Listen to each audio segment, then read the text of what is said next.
ಮಂಗಳೂರಿನ ಜಿಲ್ಲಾ ಖಜಾನೆಯ ಕಚೇರಿಯಲ್ಲಿ ಪ್ರಥಮ ದರ್ಜೆ ಸಹಾಯಕನಾಗಿ ಕೆಲಸವನ್ನ ಮಾಡ್ತಾ ಇದ್ದ ಬೆಂಗಳೂರಿನ 33 ವರ್ಷದ ರೋಹನ್ ಎಂ ಎಂಬವರು ಆಗಸ್ಟ್ 1ರಿಂದ ನಾಪತ್ತೆಯಾಗಿರುವುದಾಗಿ ಪೊಲೀಸರಿಗೆ ದೂರನ್ನು ನೀಡಲಾಗಿದೆ.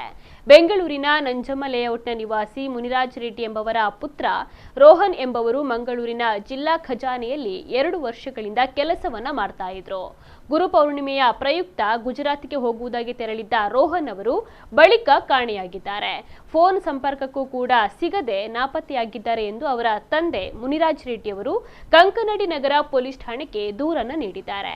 ಕಪ್ಪು ಮೈಬಣ್ಣ, ದುಂಡು ಮುಖ ಹೊಂದಿರುವ ಇವರು 5.6 ಅಡಿ ಎತ್ತರವಿದ್ದಾರೆ. ಕನ್ನಡ, ತೆಲುಗು, ಹಿಂದಿ, ಇಂಗ್ಲಿಷ್ ಭಾಷೆಯನ್ನ ಮಾತನಾಡಬಲ್ಲವರಾಗಿದ್ದಾರೆ.